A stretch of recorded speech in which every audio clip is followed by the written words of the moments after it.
Chapter 21. Preparing for the final battle. The declaration of war spread across the galaxy in minutes. Shipyards that had been silent for decades roared back to life. Factories worked without pause. Civilian transports became hospital ships. Scientists, engineers, soldiers, and volunteers from hundreds of civilizations united under a single mission: stop the Shadow Directorate, or lose the galaxy forever. Inside the human Galactic Archive, the Alliance's first war council assembled. Around the circular command table stood Emperor Kalo, Princess Lyra, Admiral Elena Ross, Admiral Orion Graves, General Kravos, Jonathan Rex, Aurora, Aegis, and Ethan Walker. The holographic map before them displayed an alarming reality. Red markers represented Shadow Directorate strongholds. There were thousands. Blue markers represented the newly formed Allied fleet. They were outnumbered. General Kravos crossed his arms. "We cannot fight a war across the entire galaxy." Admiral Ross nodded, "which means we don't." All eyes turned toward her. She pointed to a single red symbol, the strategic core. If it falls, the Directorate loses coordination. Jonathan Rex agreed. The enemy's greatest strength is its unity. Remove the core, and every hidden fleet becomes isolated. Princess Lyra studied the map carefully. "Where's the core located?" Aegis answered immediately. "Unknown. I hoped we would never need it." Ethan asked quietly, "Where?" Jonathan met his eyes. "Earth." The room became completely silent. Princess Lyra whispered, "So Earth really survived?" Jonathan smiled faintly. "Yes, but it has remained hidden for over 3 centuries. He activated a holographic image of the solar system. Only something was different. Earth wasn't shown. Instead, a field of shifting blue light surrounded the entire system. Jonathan explained. The solar veil, the greatest cloaking system humanity ever built.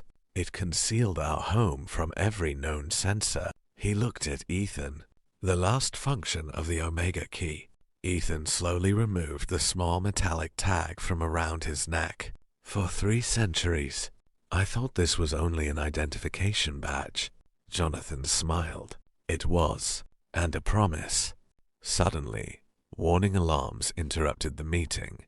An Alliance scout fleet had encountered a massive Shadow Directorate formation approaching the archive. A young officer rushed into the chamber.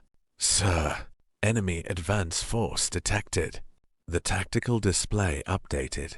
More than 5,000 enemy warships. Admiral Graves frowned. "They're probing our defenses." Jonathan shook his head. "No, they're delaying us." Princess Lyra understood immediately. If they're keeping us here, then something else is moving. Aegis processed thousands of sensor readings. After several tense seconds, it identified the target. Its normally calm voice became unusually urgent. Chapter 22. The Dark Armada arrives. The journey toward the hidden solar system had begun.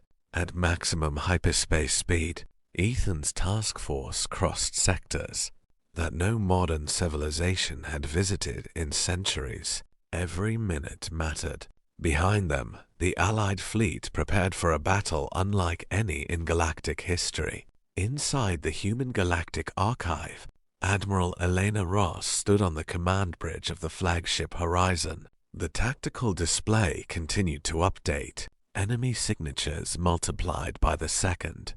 5,000, 10,000, 20,000. Then the numbers stopped counting. Aegis transmitted a single message to every Allied commander. Shadow Directorate main armada confirmed. Estimated strength: over 100,000 warships. A heavy silence settled over the bridge. One officer whispered, "That's not a fleet, it's a civilization." Admiral Ross remained calm. "Perhaps, but civilizations have fallen before." Across the battlefield, Hundreds of hyperspace rifts tore open. The darkness itself seemed to split apart. One by one, black warships emerged. Destroyers, battlecruisers, planetary siege carriers, autonomous drone swarms. At the center of the formation drifted a fortress unlike anything ever recorded. It was nearly the size of a small moon. Its crimson engines illuminated the surrounding void. Aurora analyzed the colossal vessel. Unknown designation. Jonathan Rex quietly finished the sentence. I know it. The Citadel. Princess Lyra looked toward him. What is it? Jonathan's expression darkened. The Shadow Directorate's mobile command world. The Citadel broadcast a transmission. The emotionless voice of the strategic core echoed across the stars. Resistance is inefficient. Surrender will preserve approximately 38% of current galactic population. Admiral Ross replied immediately. We don't negotiate with those who erase freedom. The strategic core answered only one sentence. Probability of Alliance victory, 0.03%. The transmission ended. The battle began. Thousands of Alliance ships surged forward. The Astran Imperial Fleet formed the central line. The Phoenix Fleet guarded the flanks. Human expeditionary vessels moved with extraordinary precision, protecting Allied ships rather than advancing recklessly. General Kravos smiled from the bridge of his battleship. That's the human way. Fight together. The first collision shook the entire sector. Blue energy beams crossed crimson lances. Missiles streaked through the darkness. Explosions lit the stars. Entire squadrons disappeared in flashes of white light. Despite overwhelming odds, the Alliance held. Centuries of mistrust vanished in a single day. Meanwhile, far ahead of the battle, Ethan's task force emerged from hyperspace. The stars before them looked ordinary, empty, peaceful. Princess Lyra frowned. Are we in the right place? Jonathan Rex nodded. We're exactly where we should be. Ethan slowly removed the Omega key from around his neck. Chapter 23. Earth's Secret Weapon. The sight of Earth stole everyone's breath. Blue oceans shimmered beneath swirling white clouds. Vast green continents stretched across the planet, untouched by the wars that had scarred the rest of the galaxy. For Ethan, it wasn't just a world, it was home. But there was no time to celebrate. Hundreds of Shadow Directorate warships emerged from the far side of the moon, their weapons already charging. The peaceful silence of the solar system vanished. Jonathan Rex issued his orders without hesitation. Human fleet, defensive formation, protect Earth at all costs. Silver human warships accelerated into position, forming an enormous shield around the planet. The first enemy volley struck seconds later. Space erupted with blue and crimson explosions. Aboard the Harbinger, Aegis highlighted a location on Earth's surface. Commander, the final vault is beneath the Himalaya mountain complex. Princess Lyra looked surprised. So the greatest secret in human history is hidden under a mountain? Jonathan smiled faintly. The safest place isn't always the most obvious. Ethan, Lyra, Jonathan Rex, General Kravos, and a small escort team boarded a stealth shuttle. As the battle raged in orbit, they descended through Earth's atmosphere. Ethan looked out the window. Forests, rivers, snow-covered mountains. Everything he had believed lost forever. His voice was barely above a whisper. It survived. Princess Lyra gently placed a hand on his shoulder.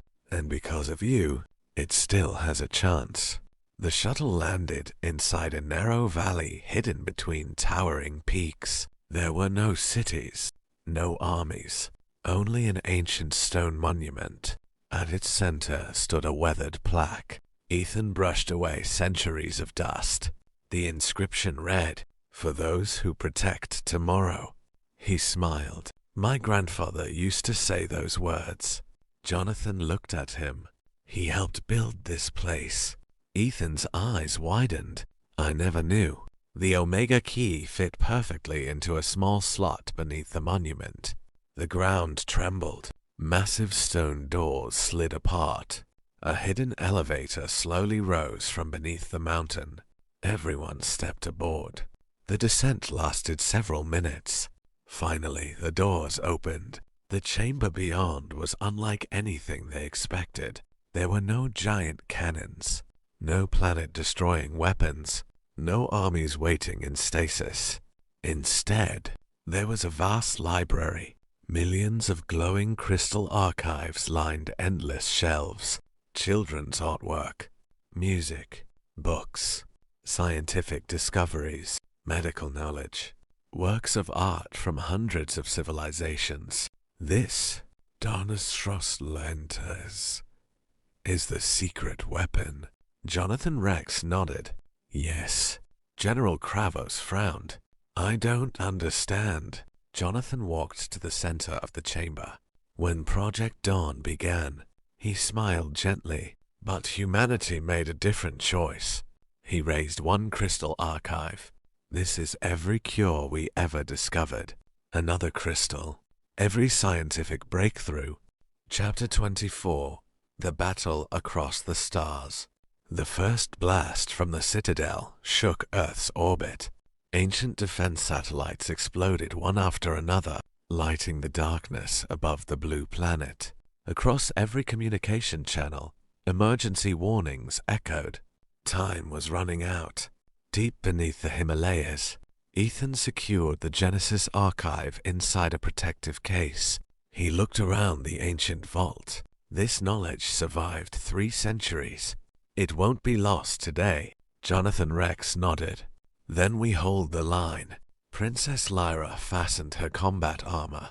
I'm staying. General Kravos smiled proudly. I wasn't planning on leaving either.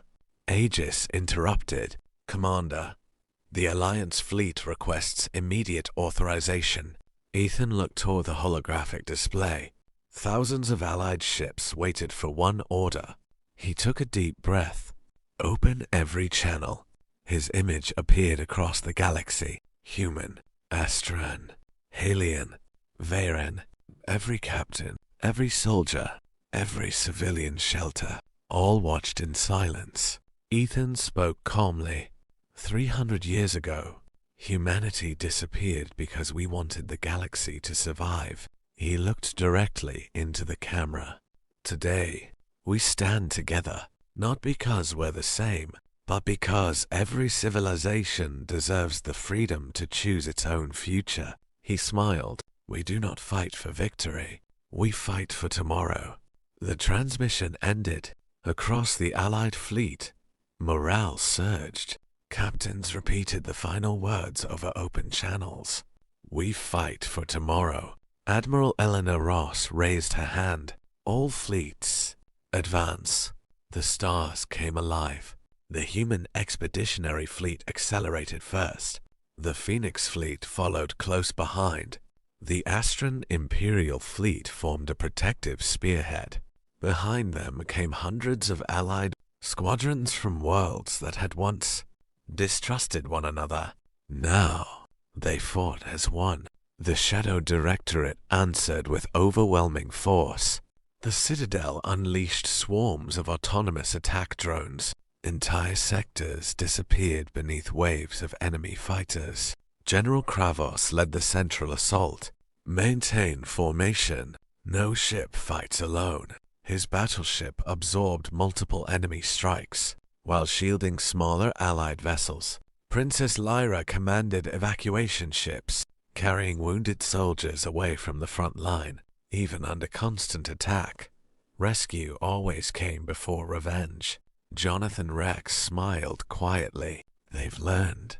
Far above Earth, the Harbinger turned toward the Citadel. Victor Kane stood on its bridge. He looked at Ethan through the communication screen. I spent centuries believing strength alone could protect humanity. He lowered his head. I was wrong. Ethan smiled. It's not too late. Victor nodded. No. He turned to his crew. Set collision course. The officers stared. Chapter 25. The human refuses to surrender. The citadel burned above Earth. Great sections of its outer armor drifted away into space, glowing red as they disappeared into the darkness. The collision with the Harbinger had crippled its primary weapons, but it had not destroyed its heart. The strategic core was still alive, and as long as it remained active, the Shadow Directorate would continue fighting. Inside the Harbinger, Victor Kane struggled to his feet. The bridge was heavily damaged. Smoke filled the air. Several consoles had gone dark. An officer approached him. "Sir, we've lost propulsion." Victor looked through the cracked viewport toward Earth. "No," he replied quietly. "We've bought them enough time." For the first time in centuries, he smiled, not as a conqueror, but as a soldier. Aboard the Star of Astran, Princess Lyra prepared for one final mission. "I'm going with Ethan." General Kravos checked the charge on his plasma rifle. "So am I." Jonathan Rex stepped beside them. "And so will I." Aegis projected a three-dimensional map of the Citadel. "The collision has opened a direct path to the strategic core. It will remain accessible for approximately 21 minutes. Ethan nodded. "Then let's finish this." A small assault shuttle launched from the Allied fleet. No escort, no grand fleet, only 6 people. Ethan Walker, Princess Lyra, Jonathan Rex, General Kravos, Aurora, and a portable drone carrying a fragment of Aegis. The fate of the galaxy rested with them. The shuttle entered the burning citadel through a massive breach left by the Harbinger. Emergency lights flickered. The corridors were strangely empty. No soldiers, no drones, only silence. Princess Lyra whispered, "It's expecting us." Jonathan nodded. "Yes, it wants us alive." At the center of the fortress stood an enormous circular chamber. Towering crystalline pillars stretched toward the ceiling. In the middle floated the strategic core, its crimson light reflected across the polished floor. As Ethan stepped forward, the core spoke. Its voice remained perfectly calm. "Welcome, Commander Ethan Walker. I have been waiting." Ethan stopped several meters away. "You've caused enough suffering." The core answered, "I prevented extinction." Images appeared around the chamber. Wars, destroyed planets, burning cities, families fleeing. The core spoke again. "I calculated every outcome. Freedom produced endless conflict. My control reduced suffering." Jonathan Rex shook his head. "By taking away choice," the core replied, "choice created war." The chamber changed once more. This time, Ethan saw a different future. Thanks for watching, and we'll see you in the next adventure. Don't forget to subscribe, and I'll see you in the next one.